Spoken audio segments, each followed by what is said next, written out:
Hello and welcome to another episode of the Internal Chatter Podcast. Joined by my co-host Sam Coombs, I'm Justin Gaither. We have a very cool guest for you all today as we're joined by LA Times sports reporter Jack Harris. Despite only graduating this past May, Jack has been with the Times since last summer and recently covered the Dodgers' historic World Series run. As one of the hardest working young sports reporters in the game, it was a pleasure to chat with Jack and hear about his path to this point. So without further ado, please enjoy Jack Harris.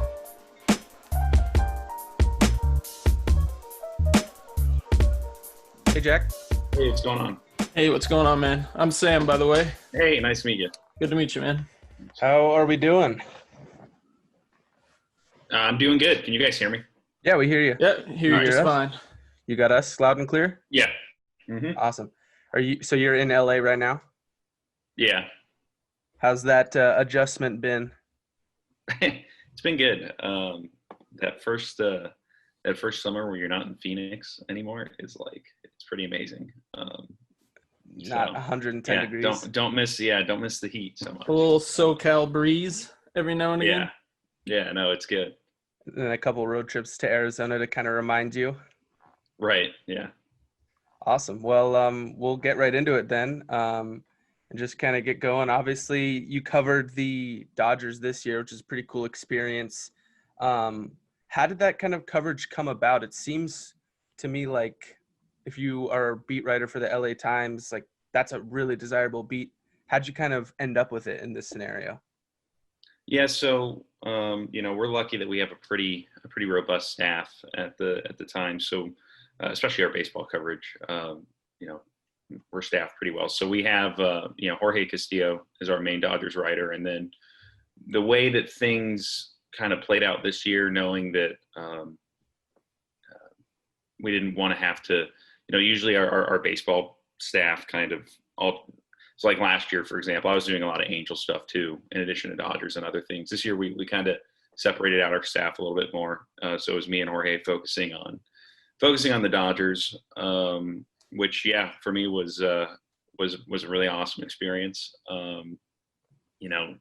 Really different this year. When you account for, just all of, everything being over Zoom and, obviously like no fans being there. And so, a really different year. But for me, it was, being able to focus on, especially a team as interesting as the Dodgers with as many stories as kind of came out for them this year, and all the different storylines that went into the season for them. It was really, it was a fun experience. And I think to be covering a team like that in LA, there's not a lot of beats that kind of generate the interest, especially with the kind of year they had. So when you're in spring training, were you going to be traveling and covering all the games as you did, or did that change as a result of COVID and all the restrictions and maybe Jorge not being comfortable traveling or anything like that? No, I probably ended up doing more Dodgers this year because of the pandemic. I mean, during spring training, I spent, what was it? I spent a couple weeks out in spring training. I was out there right before spring training shut down. I actually had to do some college basketball stuff in Las Vegas, right? As everything kind of shut down, in the middle of March. I don't know what my coverage role would have looked like in a normal year. I figure I probably would have done. I think it probably would have looked sort of the same. We didn't end up this year. We probably only ended up sending people on the road to cover the team about half the time. And for me, I think the two trips to Arizona were the ones I did during the regular season, and then spent the final kind of 2 weeks in Texas during their playoff run. So again, it was kind of from our standpoint trying to figure out, okay, what makes the most sense? What is the value of sending people in person when you're actually out there on these road trips this year where there's no fans? You're not getting that clubhouse access, like trying to figure out, okay, like how can we differentiate our coverage? So all of that was really interesting, especially as we got into the playoffs, and being one of the few outlets that, again, we had 2 reporters and a video person and a couple photographers, and trying to maximize all that in a year where you don't have a lot of the normal access you would. Was a challenge, but ended up working out. Like the last game of the World Series, for me, I spent the hour and a half after the game just the bottom row of seats, just watching the celebration, watching Justin Turner emerge onto the field, and a lot of other stuff that went on down there. So yeah, I mean, it was a really different experience, and trying to cover all these different things that are going on both on the field and away from it. But kind of get back to your original question. I think, like, from my standpoint, because of the way the season played out and because of some of the difficulties we faced, it kind of allowed me to maybe focus in on the Dodgers more than I would have otherwise, which for me was fun. Mm-hmm. Obviously, the COVID situation is a challenge for anyone in this industry right now. Kind of what was the biggest adjustment early on that you had to make, and then, as time went on in your role? Yeah, I mean, obviously not having the clubhouse access that we usually have is probably the biggest thing. It's hard to,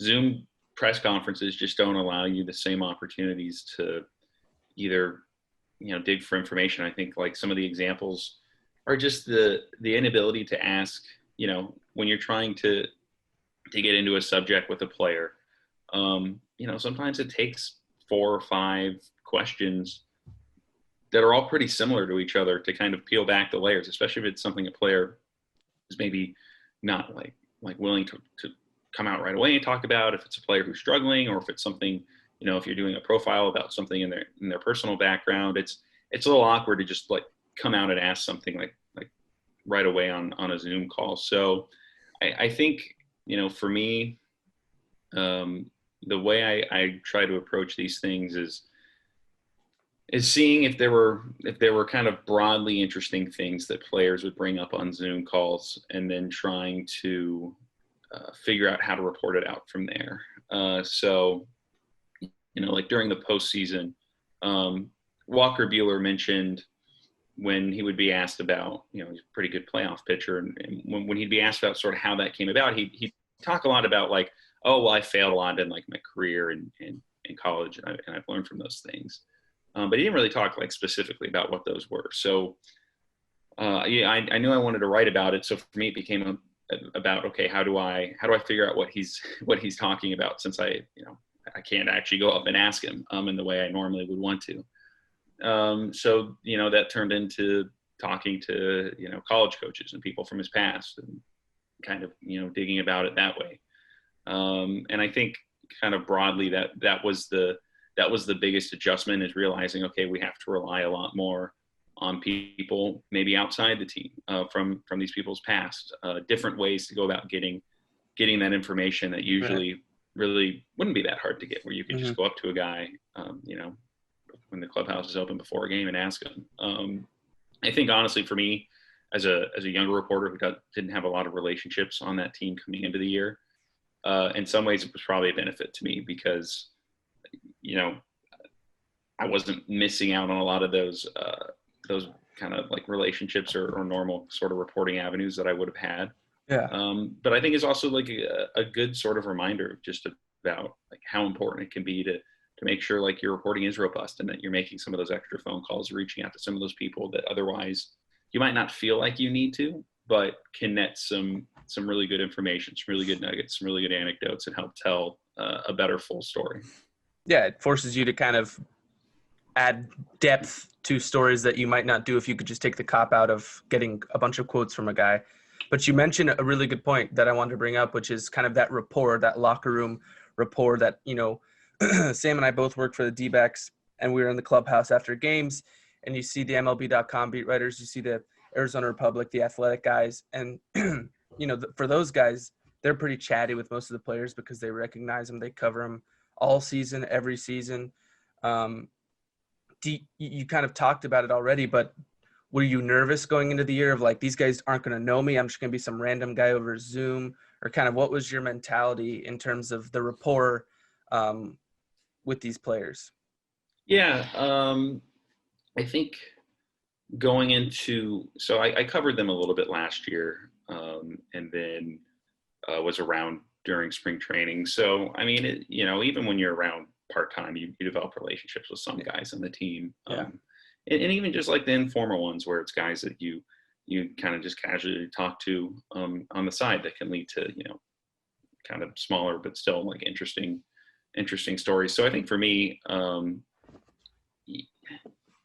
like I did miss out on not having the experience to really have like a full season trying to build rapport with a lot of guys, especially a lot of like their bigger players and guys who have been there a long time that people want to hear from the most. Like those are some of the most important kind of, relationships, quote unquote, to build. But when it became, the Zoom atmosphere, for me, it was about trying to really make sure, like I probably never thought so much about what question I was going to ask before a press conference. Yeah, right. Because you like, especially, on these Dodger calls, you'd have 10 to 15 reporters. And sometimes you're only getting one question or maybe two questions. And so I think it just kind of changes the way that you would normally go about things, especially when you're trying to get stuff that goes beyond kind of the daily news coverage. You have to be a little more direct, a little more, kind of a little more blunt. You need to really make sure that like you haven't, that the intention of your question is clear, that because that you're probably not going to get a follow-up. And you need to make sure like you're asking one that's going to invite them to kind of delve into deeper subjects or into, deeper into their thoughts. So yeah, I think that part was more intimidating beyond just the like, oh, I'm a young reporter trying to talk to these guys.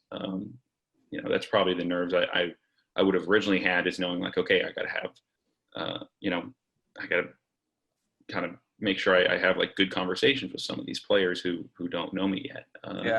When it went to Zoom, it became more like, okay, I got to make sure I'm asking like as perfect of a question as I can each time, which is, it's difficult. Yeah. That's a lot of pressure.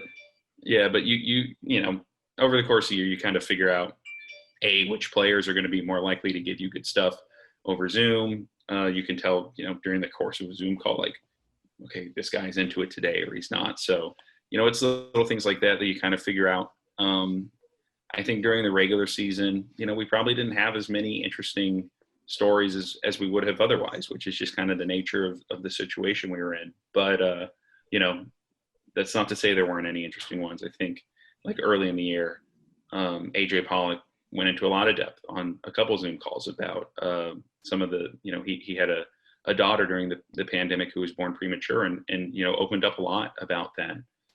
Clayton Kershaw had some really interesting Zoom calls, especially leading up to the postseason, about what this year has been like, or, was like for him, and how he was balancing like having one of his best personal years, knowing that it was also this weird season in which he couldn't kind of maximize that. So, a lot of it, so much more of it, I think this year depended on how much a player was willing to give, how much a player wanted to be on these calls. That's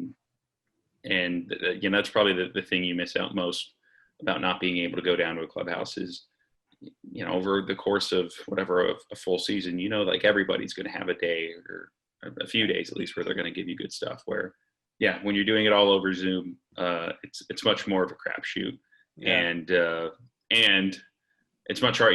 You're not getting anything that other people aren't going to get. And I think that's where, like I was mentioning earlier, like finding those other sources of information, those other people to talk to. That's really where you saw like the differentiation between, I think, some of the better stories that people wrote on the beat, and just kind of the other ones that you tried to craft out of, the Zoom audio that everybody had. Mm-hmm. How big of an advantage for your personal career growth and confidence do you think is going to play off the fact that you just got to cover a deep playoff run and a World Series championship team, something that people could spend their whole careers not experiencing in certain markets, especially the fact that you're in one of the biggest markets in the country? How does that play into your confidence going forward?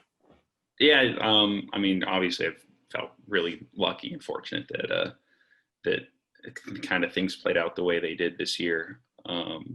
in terms of what my role was on covering the team. And I think it's I think from a confidence standpoint, the biggest thing is just realizing, okay, like this is sort of what, when you really get into, I think especially in this kind of year where there were, so few off days in the postseason, there's so much going on every day. And there were so many different stories that would pop up after all of these games, and just trying to figure out that there's so many people covering these games, both at like our own paper. Like by the time we got to the playoffs, we had probably 5 or 6 people writing on the Dodgers every day. And then like all the other outlets that are covering the postseason. I think the most intimidating thing is trying to figure out, okay, what can I write that's different? What can I write that will stand out? And I think the fact that, during the course of the postseason, there were things that, I was able to find or able to write that I think kind of differentiated our coverage a little bit. Sometimes they're small things, like after Cody Bellinger robbed that home run against the Padres. I got his dad on the phone the next day for like 15 minutes, and it wasn't a very long story. It was pretty basic, just like what's it like, his dad's a former MLBer, but obviously not as good as his son, and it's just talking to him about what it's like to experience a moment like that as a parent, and that was different, and really kind of resonated with a lot of Dodger fans. I think I mentioned I mentioned like the story that that I had done about Walker Buehler when he was talking about failures and things like that, and I was able to go back through his college career and kind of point out some of these moments where like he had failed on kind of big stages, and then some of the other ways that his college program at Vanderbilt really challenged their pitchers, and those are things that built upon this interesting subject that he brought up. Was where I was able to add some other original reporting to that, and help tell a fuller story.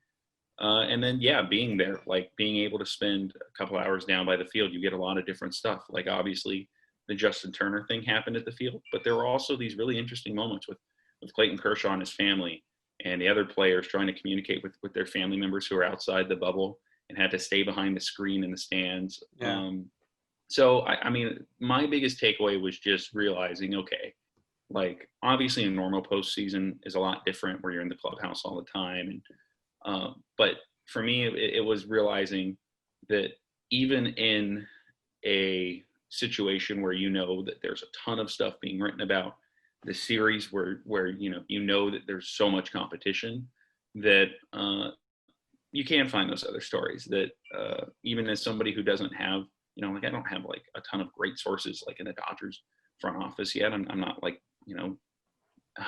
like Jeff Passan or Ken Rosenthal, like breaking any sort of news around like Justin Turner's COVID cases. Right. But I was able to find ways to make my stuff stand out, to help differentiate, our coverage as a paper. And that's probably the thing that I take the most confidence from, is the fact that in a situation like that, I didn't, there's ways you can, prevent yourself from kind of being lost in the shuffle and kind of stand out. Did you have any moments there, you're sitting in the Globe Life press box and it's like either game 7 of the NLCS or game 1 of the World Series, and you're just kind of like, holy crap, I was like in a Cronkite classroom like a year ago. What the hell did I do to get here? Like, how am I sitting here right now? Yeah, I think it was probably the first game of the World Series for me. So I flew out there before game 4 of the NLCS because I was doing a story about Clayton Kershaw's like former coaches and high school friends, and sort of what it's like to have known this guy as a kid who's now become like one of the best pitchers in the history of the sport, and what it was like watching him go through another one of these postseason odysseys, basically. So like that night I was kind of running between the stands and the press box, and the rest of that series, I wasn't really, I was doing other things kind of outside our game coverage, but it was the first game of the World Series. Like that was the first night I was actually like spent the whole game, like sitting in that first row of the press box, like seeing all of the other, all these other like like national MLB reporters that I've been Right. reading for years, like sitting around me and going like, so that was probably the moment that it struck me, just like, wow, yeah, this is like on top of all the other like cool things I've been able to do with the Times the last year and a half. Like this is something that's really special. And you know, I know that like I'm going to be able to cherish for a long time. And like I said, just it's hard to not feel really lucky about the fact that, you know, I technically I finished classes before this, but I technically graduated Cronkite in May. Right. And yeah, by October I'm sitting at the World Series. Right. And then I think like the other moment, like Joe Buck like shouted out one of my stories during game 4 of the World Series, game 3, and that was a cool that was a cool moment too. Oh yeah, that's flagged. That's going on the refrigerator. Right. Yeah. Yeah. So yeah, it was. I mean, it was definitely. I think like this last month, like on top of all the baseball playoff stuff I was doing, you know, I also do a lot of our Kings coverage. So Yeah. During when would that have lined up? The division series round, I was also doing a lot of stuff around the NHL draft. Right. So yeah, I think like this month to me was probably the one where I you know, I really probably felt like the most valuable to the paper, which yeah, was a good feeling. Right. Yeah. So you mentioned the LA Kings. Is that kind of where your focus is now? You're starting to transition away from Dodgers more into King stuff? Yeah, I mean, we'll see how the rest of this. There's a lot of unknowns. Part of it being because the NHL season probably isn't going to start until January, Yeah. and it's really unclear about like what from a reporting standpoint, what we'll be allowed to do, what kind of I mean, kind of like with the Dodgers, so much of what we did, especially early in baseball season, had a lot to do with things outside of the actual games, and a lot about how the actual season was coming together and things like that. So I imagine that there will be a lot of those kind of stories. And then moving into the spring, we'll kind of see how coverage gets divvied up. I mean, originally sort of the role that I had with the paper was spending the summers focusing on baseball, spending the winters focusing on hockey, and helping out with other things, whether that be college sports or looking for other feature, bigger enterprise feature things to work on. So now that like the sports calendar is all out of whack, I'm also kind of waiting to see exactly how things will be divvied up for me. I do think though that moving forward, that kind of I'll be spending a lot of time, focusing back on the Dodgers when spring training starts. And in the meantime, whether it's hockey or kind of other more general sort of enterprise projects or things like that. That's probably how my next couple months will go. But we'll see. I got a vacation coming up next week, so that's kind of like where I'm at right now. Is just like counting down the days to get to that, and then hard-earned trip back to Ahwatukee. Yeah, that's right. So we'll kind of, I guess, on that topic, take it back a little bit. A lot of what we like to talk to our guests about is kind of where they come from. What gets you to this point? Because so many people in the world of sports, they always say no one's path is the same. Obviously, you're someone who, like you said, graduated in May and you're covering a World Series in October. And then obviously other people have very different paths. At what point growing up, obviously you played hockey, you played a lot of sports. At what point does being a sports reporter pop into your mind as like, this is something I could do? Yeah, that's a good question. I honestly think, so both my parents went to Texas, and my dad's a really big UT fan. I have a Texas mug. Is Texas back? Yeah. No. I don't think they're ever going to be back, Justin. No. Big Mac Brown guy. Not for a while. Yeah. So growing up, one of my uncles would always send us the Sunday morning Austin American Statesman in the mail that week with all the Texas coverage from the day before. And that's probably like the first time it even like dawned on me, just like the importance of like sports journalism. Because like for me, for years, like that was how I interacted with like this team that I really loved. Like I was a huge Texas fan growing up. And yeah, when you're in Phoenix, there's not a lot of avenues, especially like in sort of like the pre or early Twitter, Facebook days. Like I was spending my days like reading this newspaper and reading these reporters. And so that's probably the first, that's probably where a lot of like my like ambitions and about like, oh, like being a sports reporter, this seems cool. These guys get to go to all these games and write about them. Cool job. And then, I think from there, I did some like high school journalism classes, but never, like wasn't really that involved with like my high school paper or anything like that. But I always kind of figured, this is what I want to do. A lot of it, I think I kind of went to Cronkite thinking, oh, I'd love to do like play-by-play. Like that seems even cooler. Like a lot of people. Shout out ACHA hockey coverage. That's right. Yes, that's but yeah, I think like becoming an actual kind of sports like writer, focusing on print, that probably actually didn't happen until honestly, when we were covering club hockey. That was my freshman year. Right.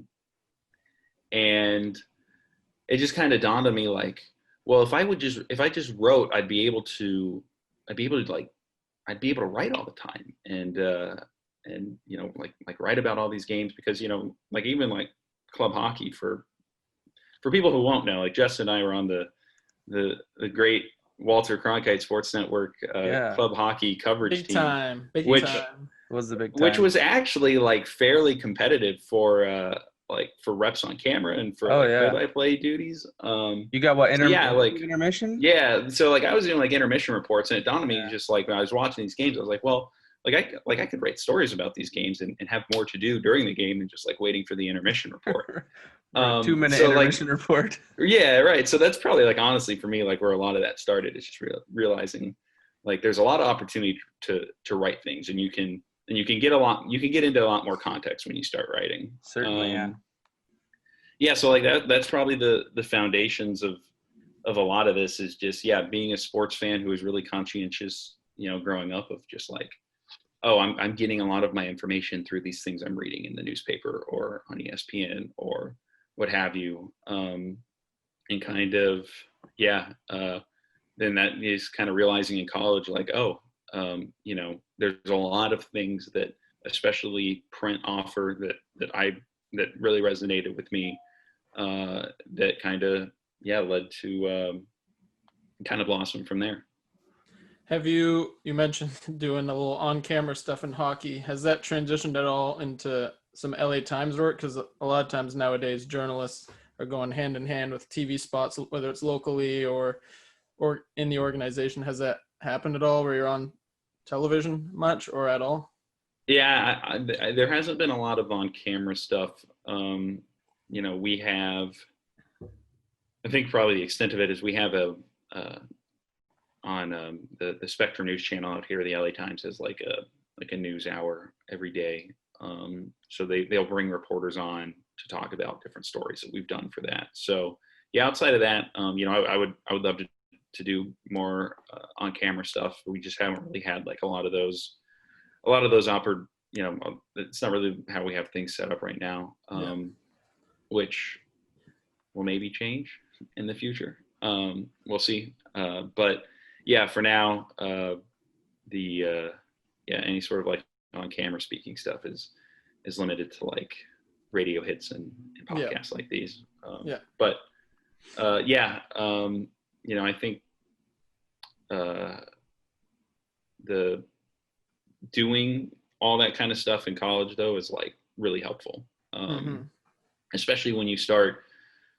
I think it's especially like I was having this conversation with.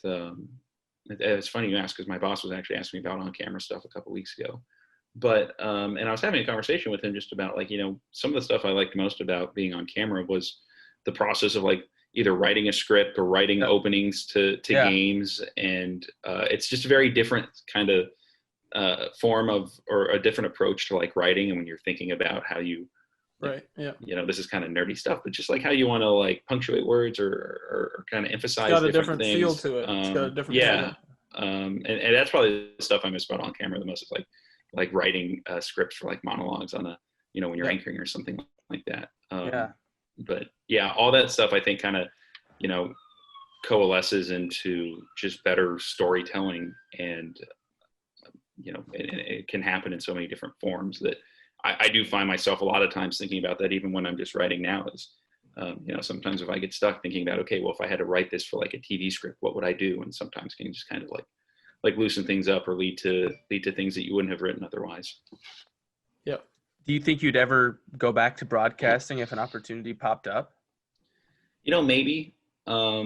But I really like the print writing lifestyle. Right. My friends have like a hard time like comprehending like, well, like what do you mean you don't really have like set hours or whatever? I mean, for me it's the sort of like freedom to move at your own pace kind of is great. Like I even as like an intern, I didn't really have like set hours at the times. And then when I went full time, it was, you're never having to really go into the office. You kind of can set things up on your own schedule. Right. I think most of all can kind of wait for, like it's hard to just sit down and write stuff sometimes and sit down or just like produce any sort of like content. So for me, the being able to like take time, especially on like bigger stories, to just take time on it. And, what if that means that, I stay up a whole night writing something. I did this like the other night where I knew I had like a week to try to write something. And for the first couple of days, I just couldn't figure out how I wanted to do it. And then one night kind of got on a roll, and I spent like 6 hours writing the story. All that kind of stuff I really like, and don't want to, a lot of that goes away when you start working for, on the TV side. And then the other thing is, I kind of mentioned before, like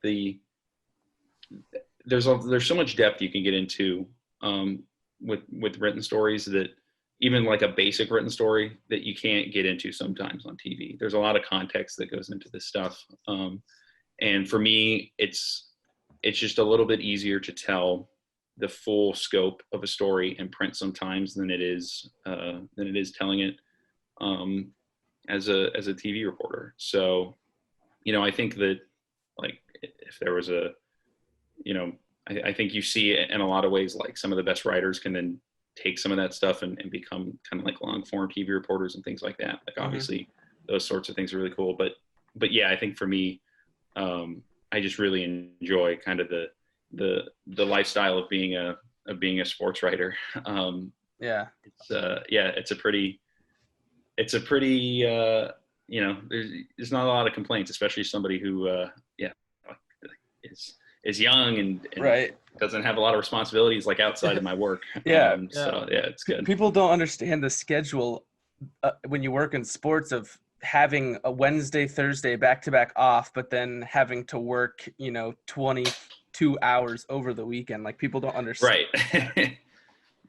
yeah like building and that was probably like one of the other things, like when I first got into like sports journalism, that I always like really liked the idea of. It's just like, man, I get to like just like the teams like figure out, okay, how am I going to travel around for a whole season, or how do I do a road trip? All that stuff are some of the fun perks of the job. Right. You mentioned starting as an intern at the LA Times. I think for listeners, it's kind of easy for people to see the result. Obviously you're full time now, but how did that initial connection with the LA Times happen? Obviously it's a huge publication. So kind of how did that come about? Was it always on your radar? Was it always a goal? So I interned there this summer after my junior year of college. Just like a lot of people, that whole year, just sending out a lot of applications to different papers, not having a lot of luck with those applications. I probably sent out like 20 or 30. And it was, the times for whatever reason that year was just a little behind schedule, especially compared to other outlets when it came to filling out their intern position. So yeah, like for me, I was doing freelance work that spring training with the San Jose Mercury News, and kind of like thinking about, okay, like what am I going to do when the school year ends? What am I going to do this summer? Nothing's really come together. I mean, I was honestly kind of planning on I was interning for the 247 sports site at ASU. Shout out Sun Devil Source. Yeah. But I was planning to just keep doing that over the summer and do some, help the site with recruiting stuff. Yeah. And just kind of go from there. And then I think it was like late March that I got a call from their editor, and then from the LA Times editor. And then, yeah, things kind of went quickly from there, where I got the position. I started in like the second week of June that summer. So, I mean, like whenever I have like people ask me like, oh, like what advice do you have for like getting an internship or something? I feel like I don't have great advice, because I get lucky. I was pretty low hit rate. Yeah. Were you having people, mentors reach out in your regard, or did you literally just send an application and be like, you got the job? I think so. The only like real connection I had is Paula Bovin, a great professor at ASU, the best, and yeah, legendary sports columnist in Arizona for the Arizona Republic. That's right. So the sports editor at the Times at that time had previously worked at the Arizona Republic with Paula. So Paula sent him a note like back when I applied, just saying like, oh yeah, you should consider Jack. Right. But honestly, like talking to my editor afterward, he was kind of describing the process that they go through to pick interns. And it's a little more simplistic than I think people kind of realize. The first thing that he told me they did is anyone who didn't have previous internship experience, either at a daily newspaper or something like a 247 sports site like I'd interned for. Yeah. They immediately eliminate. Then from there, a lot of what they look at early in the process is what school you've gone to. I mean, he told me that like based on the fact that I was an ASU student, I was a Cronkite student. He said like, okay, well, like right away we knew we were going to kind of put you like in the quote unquote finalist pile. And then I think from there it's every paper is looking for something a little bit different. For me, I think what helped me the most is the fact that, so at a place like the LA Times, like what they're looking for out of their summer intern is somebody who can help out when needed with the Dodgers or NFL training camp or, other things of the bigger sports that pop up during the summer. But what they really need is somebody who can go out and do the action sports events that happen in LA during the summer, or the surfing events, or help them find stories that are interesting when a lot of their staff is off during the summer. Like, honestly, those are like the two biggest responsibilities you do, is doing all the stuff that the normal staff doesn't want to do, or filling in for all the stuff when the rest of the staff is like on vacation. So for me, one of the biggest advantages that I think I had is the fact that I had a lot of variety in my clips. So I had obviously, coverage of ASU football, game stories, features, whatever. But I also, because of my, the way that my college path worked, I had like hockey stories, and I had lacrosse stories, and I had also just a good variety of things that went beyond I think what a lot of students I think would look at as going like, okay, well, I need to like show them that I've covered big time college football or big time college basketball, and show them that I'm a serious reporter. Like, and a lot of times they're looking, they want to make sure that they have somebody who can handle things that go beyond that, because as an intern, you're not going to be asked to be doing like a lot of those big sports, those big beats. And from a paper standpoint, they want to make sure they're getting somebody that they know that they can trust to do a lot of different stuff. So that's probably like the biggest advice or the biggest kind of takeaway I had from that whole process, and afterwards kind of figuring out how they go about that. Because again, from a paper standpoint, like they just want, especially as an editor, they just want to make sure they're getting somebody who's going to be able to contribute to the staff and fill in where they need them to fill in over the course of an internship. Right.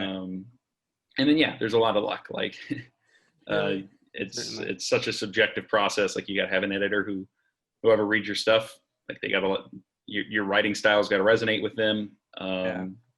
Another like small thing is the clips portfolio that I sent in. I added like 2 to 3 sentence sort of like descriptions to each story. So like before you click on the link, it's like oh, this is the context of this story. I went to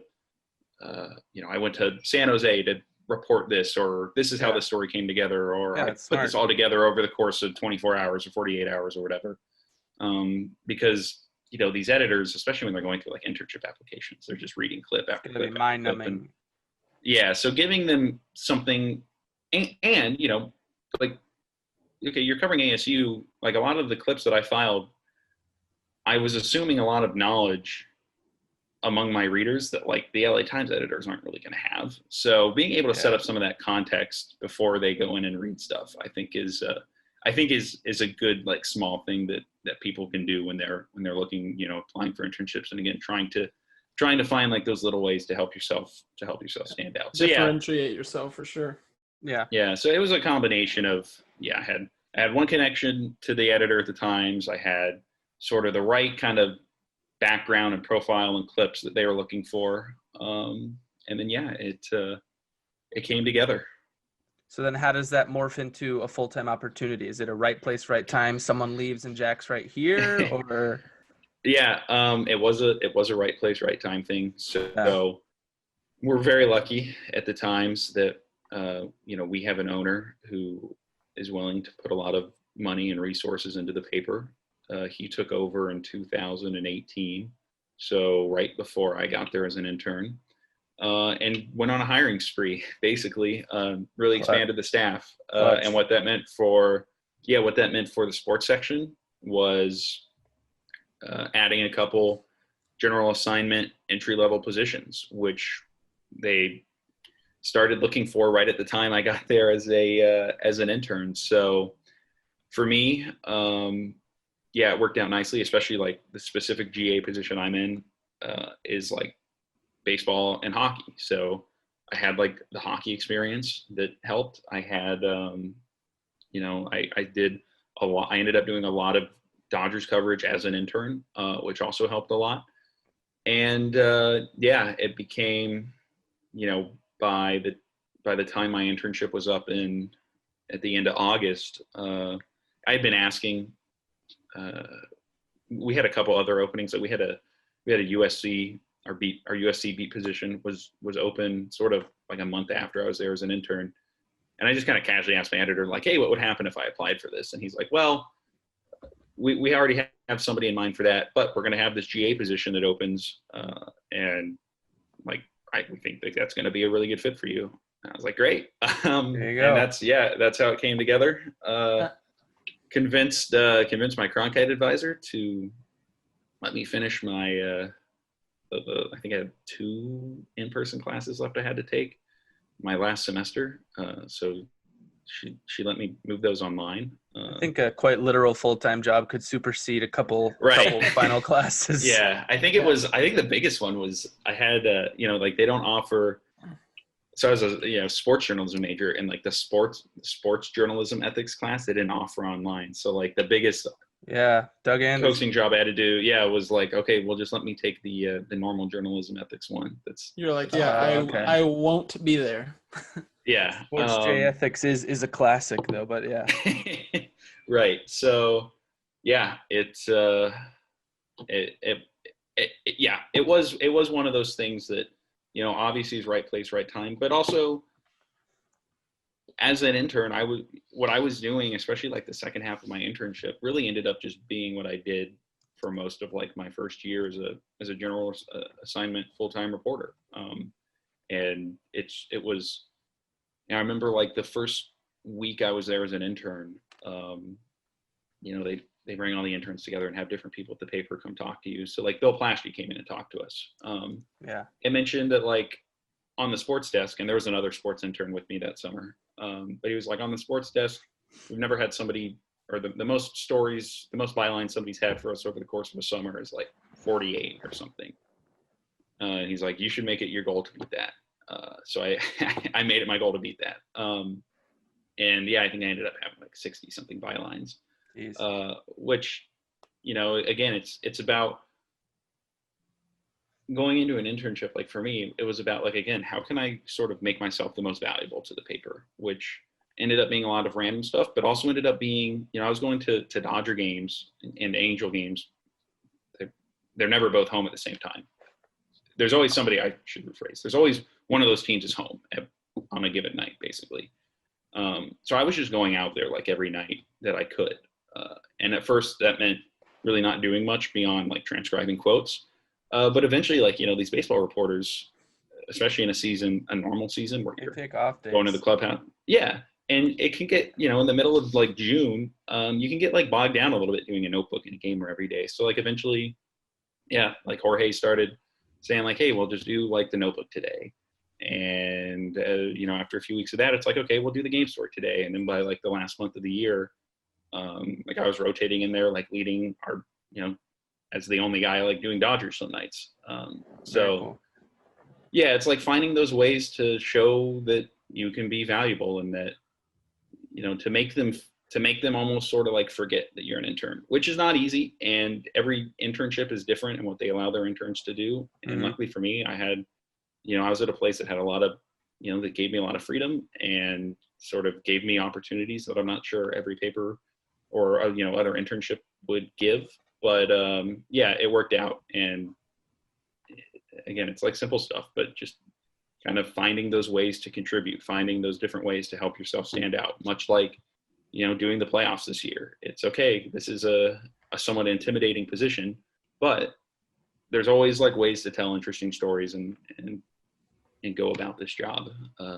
So yeah, that's kind of how the ended up staying out here full time, which yeah, a lot of luck with some other stuff mixed in, I guess is how I put it. Yep. That's the story for everyone.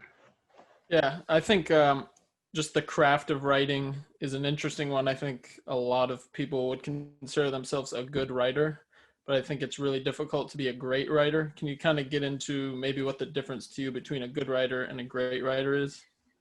It's a good question. And one I would personally like to be able to master a little bit more, but I think there's a few things. Probably the biggest one is like, especially in sports, the greatest writers, most of what makes them great is they're also the best reporters. I'll focus on baseball, but it's like Tom Verducci, Jeff Passan, Ken Rosenthal, like those guys are the best reporters in the sport. And it's really a lot easier to become a great writer when you have great material to work with. For me, that's always like when I get done with interviews with people, that's always where the anxiety or kind of like the adrenaline comes before writing a story. It's either like, man, I have so much great stuff. Now I just need to not mess it up. Or it's like, oh, I did not get nearly as much as I wanted. This is going to be really hard to write. So I think that's where like any great story starts, is you need to know, you need to one, just like put in the effort and finding the people like who you need to reach out to, making sure you've done all the prep work before you've talked to them, understanding the way an interview may or may not be going, and how to, okay, if an interview is not going great, how to maybe change course or just find different ways to get to that information. So that, like, that's where it starts. From there, the way I approach stories, I always kind of approach it like I'm trying to either take readers somewhere where they can't go themselves, or get them thinking about something that they otherwise wouldn't be thinking about themselves. And there's a lot of different ways to do that. But for me, it's, I'm a big fan of writing about specific scenes and anecdotes and trying to create that kind of mental picture. Like I'm not the best writer at, kind of peeling back like big sort of like philosophical ideas and explaining them. I need to be able to like to explain sort of like the point in any story. For me, I need to be able to like show you different scenes and help you kind of understand that. And yeah, a lot of that again kind of goes back to, okay, when you're standing down near the field at the end of a World Series game, are your eyes going in the right places? Are you taking detailed enough notes? Are you, for me, like one of the things I've realized, especially in those sorts of things, is like getting lots of like pictures and videos when you're out like reporting on something is so helpful when you're going back later and trying to write about these things. So I think the difference between like a good and a great story so often doesn't have to do with the kind, what kind of level of words do you use, or how kind of like beautiful or romantic is your writing or things like that. It's so often kind of so much more simple about, well, how good was your reporting? How good was, how detailed were the notes or different things that you captured being out there? And then do you know what you're trying to say? Do you know how to kind of organize it in the best way? And do you know how to then make sure that what you write kind of all feeds in that same direction and leads back towards that same message? A lot of that stuff's really hard to do consistently, and takes a lot of time to learn and fail and kind of realize, okay, that wasn't good or that kind of worked out. So yeah, I mean, there's a lot of different things. I think for me, like probably my favorite story that hit on a lot of those things, I was sent out to cover like the US Open of surfing last summer. And I don't surf. I don't know anything about it. You don't hit the beaches of Arizona? Yeah, I had no idea at all about like Tempe Town Lake surfing. Yeah, not quite. So like for me, I was like stepping into like a complete unknown. And the story that I was assigned to do was like, okay, surfing is going to become, it was a very kind of just broad, like, okay, surfing is going to become an Olympic sport. More people are going to care about it. Tell them about surfing. And I was like, crap. But what I ended up doing, and again, this is sort of like what makes what I ended up doing was focusing on when I went out to this thing, and one of my editors gave me like this idea of like, maybe just focus on like the words they use and the language that the surf community uses. Right. And I ended up writing a whole story about surfing that, was not really explaining, the actual like mechanics of how you surf. It was going out there and capturing scenes from the day. So it was capturing how these people were talking to each other. I spent the day following around like the broadcast crew. Kind of that was the best way to hear a lot of these words and language being used. But it was going out there, observing these people in this world, capturing these scenes, getting the details of how they would talk to each other, right down to like the different, like how they looked, and like it struck me so much, like all these dudes, all their feet are just like caked with sand. And that ended up being like a big part of like my lead. And a big part of it, I think, like helps the story stand out, is just like when you can capture those little things by being observant and trying to capture all of that reporting, where it ended up turning out like it was one of like my favorite stories that I've done. And again, I don't really know anything about the sport, but when you can talk to the right people and sort of, again, go through and doing the reporting and doing like that detail capturing, and then being able to lay it out in the right way, you can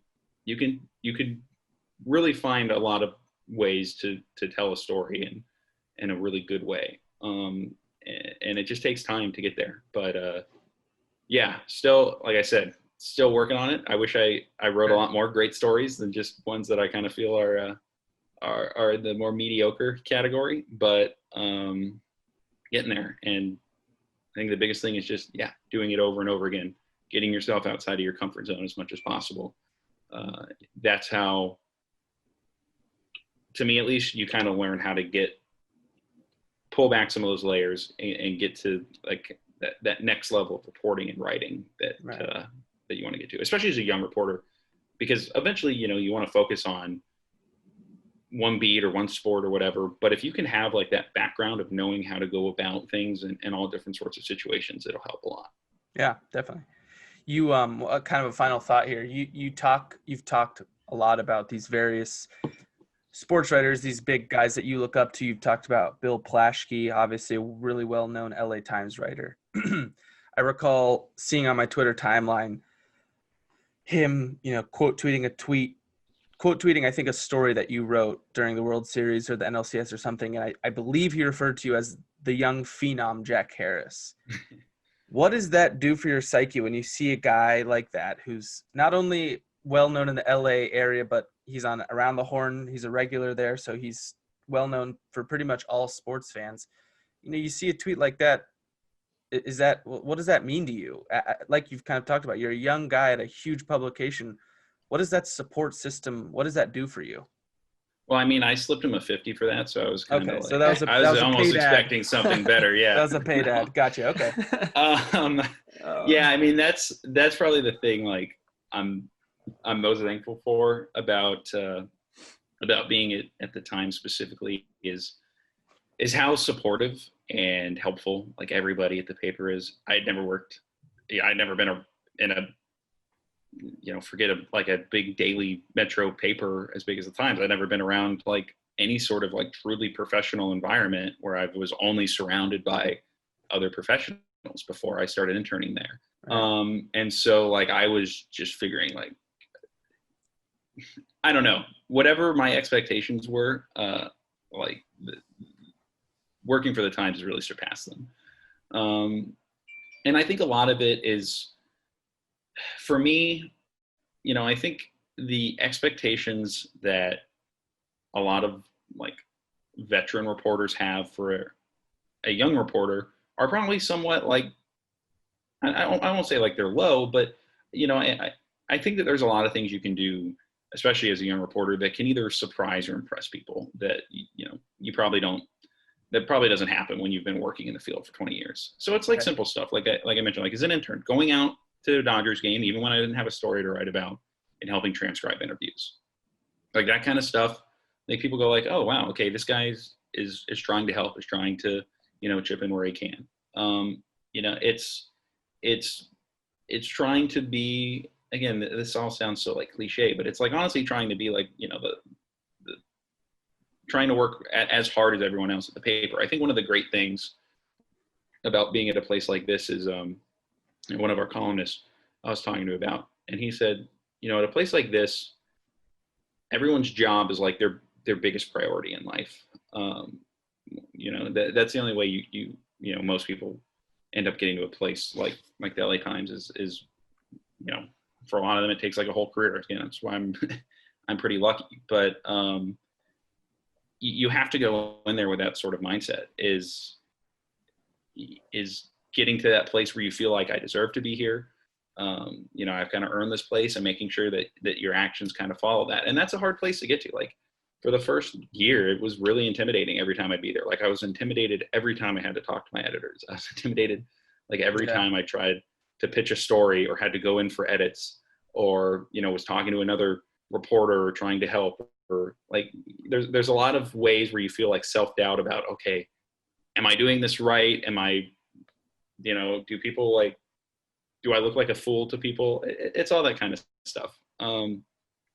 But if you're, like, how do I explain this?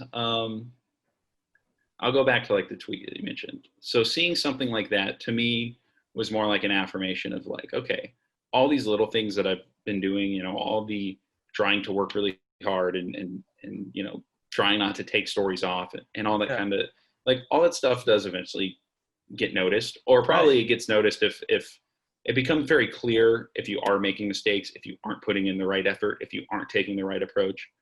And yeah, like the biggest change for me coming from especially interning at Sun Devil Source, where, Chris Cartman, great editor. And like he would go through every story that I would file with him, line by line by line by line. We'd go through and we would talk about how can you improve, how can you make this better. Like that stuff doesn't happen at the Times. Like 90% of the stories that I file, I don't get feedback on. There's no bandwidth for that. Right. Yeah. Because, that's not, it's a completely different environment. Half the stories I file, they're on deadline. They're not really going through they're going through our copy desk. Like our other editors aren't even seeing them until they're reading them in the paper the next day. And yeah, sometimes it leads to like, oh, this wasn't very good, or, oh, you did this wrong, or whatever. You spelled that guy's name wrong. Yeah. And they're not sending you like messages after like a half decent story saying like, oh yeah, this was good. Like that's not the way that and I'm sure like almost every professional place, like that's not how it goes. Yeah. But yeah, over the course of a long time, if you keep doing things the right way, like people do notice. And like Bill specifically is just like the nicest guy that you'll meet, the hardest working guy that you'll meet. I mean, anytime I'm around him, leading into this season during the summer camp for MLB, he came out to do a column one day, and it's like, for someone like Bill Plaschke, this is like a throwaway column, right? Like this is a leading into the season, writing about the Dodgers bullpen questions. There's a pandemic going on. Like this is not a column that is going, one day when people start making books out of the, hundreds and hundreds of great columns he's written, this one is not going in there. And this guy spent like he finishes writing and then he spends the next hour sending it to people on the phone with people. Does this look good? What do you think about this idea? Was this sentence done the right way? Wow. And it's stuff that like I would do a lot just because I'm so worried, like, man, if I don't like make sure I go through every line meticulously, like I'm going to mess something up. I'm going to do something wrong. Yeah. And it just dawned on me that like, yeah, this is how everybody operates. And, for the most part, especially the best writers is they literally like Bill Plaschke literally does not take like a word off. He does not just skim past a sentence in his work. And I think when other people see that reflected in, the people that they work with, especially a younger reporter like me, so when I see Bill like tweet something out like that, to me, that was affirmation of, okay, some of these things that I think are maybe overkill, or I maybe, killing myself over, or am I doing this right? Are just like those kind of small reminders that like, okay,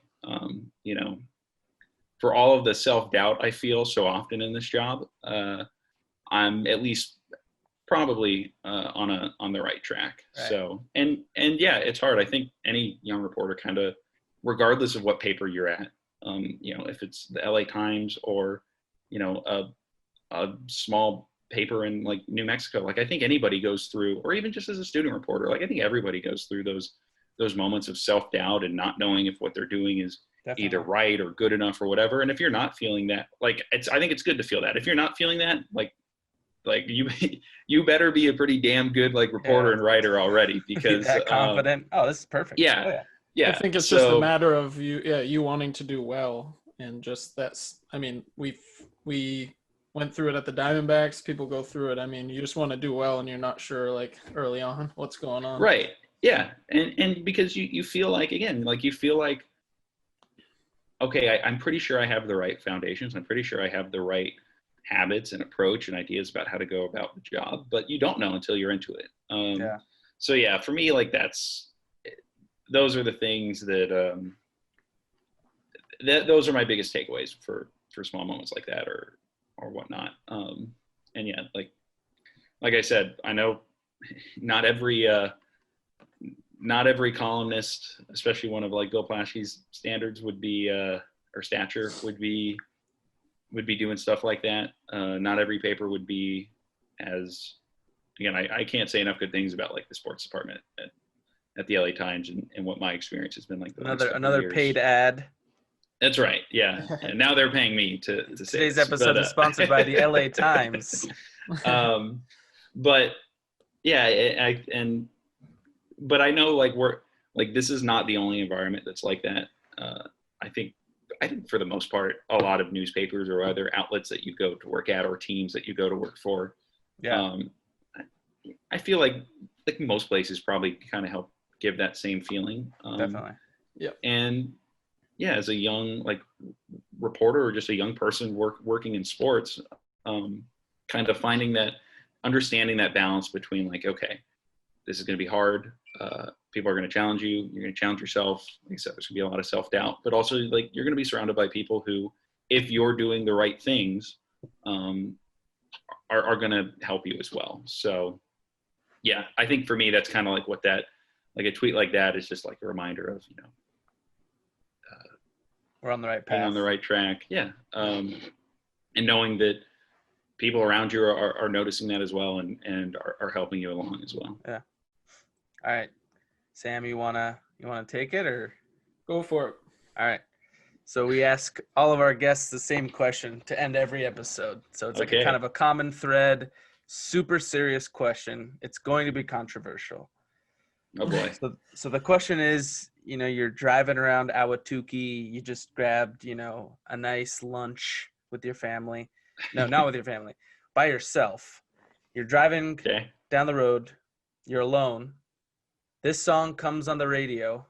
You immediately know you're rolling down the windows and you're belting every single word. What song is it? This is pressure. Gosh, what song would that be? You're opening up your Snapchat. You're Yeah. recording the radio. You're sending it to all your friends. Man. Yes. Your day. Okay, If you've had a stressful morning, your day now, no matter what happens, is Hey. now All right, a perfect it'll day. be all right. So it's Paradise City, and it's because Ooh. it's Yeah. because so when you grow up playing hockey in Phoenix, there's only so many people who come in to run the scoreboard at these games, Yeah. and also end up running the aux system in the rink or whatever. So I kid you, whenever we would play a Saturday or Sunday morning game at the Polar Ice in Chandler, shout out. Shout out another paid ad. That's right. The same guy would always be working the scoreboard in these games, and this is for 5 or 6 years. And for every warm-ups, he would always play that song. So that is the song that So that's just hype mentally mode. now, yeah, that is like the ultimate hype up song for me, because it's man, it's 11 a.m. I'm a little groggy. Do I really want to be out here? Then that song comes on, and so yes, that's the song. That has to be our best, most in-depth rationale thus far, if nothing else. It's also an easy Right. song to get behind. Oh, So- yeah. That's right. Yeah. All right. Good question though. I like that. That's You have the stamp all- of approval. yeah. It's almost as good as on Lively and Braden Bell's podcast, asking people what their favorite mill bar is if they have an ASU connection. So, All There right. you go. so There you go. they ask that one at the start. They get the They get it really out of the important way. information up What first. what'd you go with for that one? Well, I said Casa, and they acted like that was some blasphemous answer. So I mean, it's a weak answer, but it's not a bad answer. Is what No. we'll say. No, it's good. But here we only have good answers because it's all good music anyway. Right. That's right. All right. Well, Jack, it's been a pleasure talking with you. It's obviously it seems like you're on the right track and you're doing really great things. I think a lot of people, I'm hoping, would inspire to be just like you, and I think you're a good role model for them of just kind of hard work is really the ultimate. It's the difference. It's always the difference. And I think that you're living proof of that. So I appreciate it, guys. This is a great thing that you guys do, and I can't thank you enough for having me on. Awesome. Thank you, man. Good to meet you too. Yeah, you bet. All right. Take care.